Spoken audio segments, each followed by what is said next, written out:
What's going on, guys? Briar Rabbit here. Today is Friday. That means Zer is back in the tower. He's hanging out right over here by the speaker's laboratory. We're going to take a look at his inventory, see if anything he's got is worth picking up. First of all, for the Titans, we got an insurmountable skull fort. Again, I'm pretty sure he had this last week, if I'm not mistaken. This one is pretty good, especially in PvP for really aggressive striker Titans. Kills with a Storm Fist immediately trigger health regeneration, respawn with full melee energy, gain a second melee charge. This is a fun exotic to roll with, maybe not as useful as some others, such as the Armamentarium, but fun nonetheless. I actually recommend picking this one up and giving it a shot, especially if you really like that aggressive playstyle, if you're playing with shotguns a lot. It's got increased discipline, increased strength, hands-on, second thoughts, and invigoration. Next up, for the hunters, we got Radiant's Dance Machines. These are a sleeper hit. The dance, you move more quickly while aiming your weapon. Look, when you're in a one-on-one battle in PvP, these things can be the difference between living and moving on to fight the next guy or dying in that first battle. You're just harder to hit while you're strafing back and forth in a one-on-one encounter.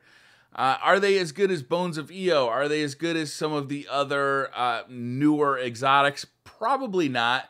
But I have had success with these in the past. If you find yourself losing a lot of gunfights, one-on-one, you might want to check them out because they do make people miss more frequently. They've got increased intellect, increased strength, sniper rifle ammo, machine gun ammo, arc double down, solar double down, and void double down. So pretty nice suite of perks on these things. All right, finally for the Warlocks, we got Obsidian Mine. Now, these things are going to be a PvE, very much PvE focused. Nova Bomb kills reduce the cooldown of your next Nova Bomb. This just means you're tossing out more Nova Bombs per hour, right? You're just like, as long as you're getting multiple kills with your Nova Bomb, you're going to constantly be getting your Nova Bomb recharged by this. In PvP, probably not that useful. You're rarely going to be getting 2, 3, 4 kills with your Nova Bomb, enough to actually make this thing worthwhile. So I would look towards something else that's going to be more frequently used for your Warlock. But in PvE, it's hard to beat these things with a Voidwalker. Increased intellect, increased strength, inverse shadow, heavy lifting, and innervation. So not a bad set of perks here. For our weapon of the week, we get this Zalo Supercell. The main perk on this is arc projectiles have the chance to chain lightning when enemies are close together. This is a really good PvE weapon, and it's not awful in PvP as well. It's not going to stand up there with something like the Doctrine of Passing as far as like PvP time to kill goes, but in PvE, having that lightning kind of chain a bunch of enemies means that you're putting DPS on multiple enemies at the same time.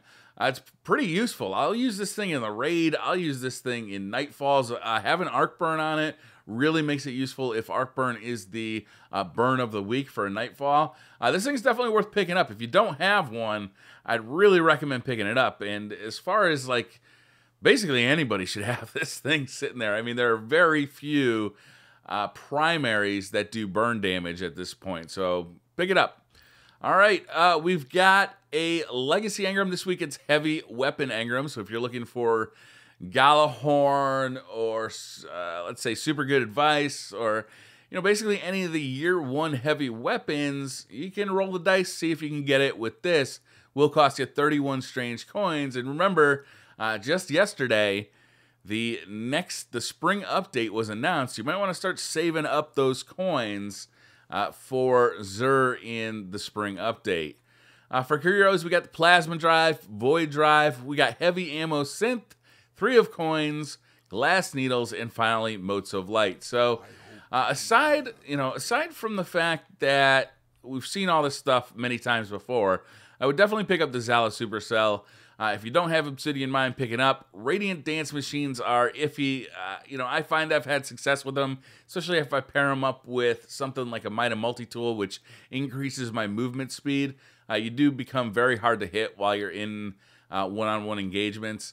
And Insurmountable Skull Fort, like I said, if you play an aggressive style Striker Titan, these can come in handy. So not a bad week, not a great week. I'm really looking forward to the spring update. I'm hoping he brings, Xur brings some new exotics with him in the spring.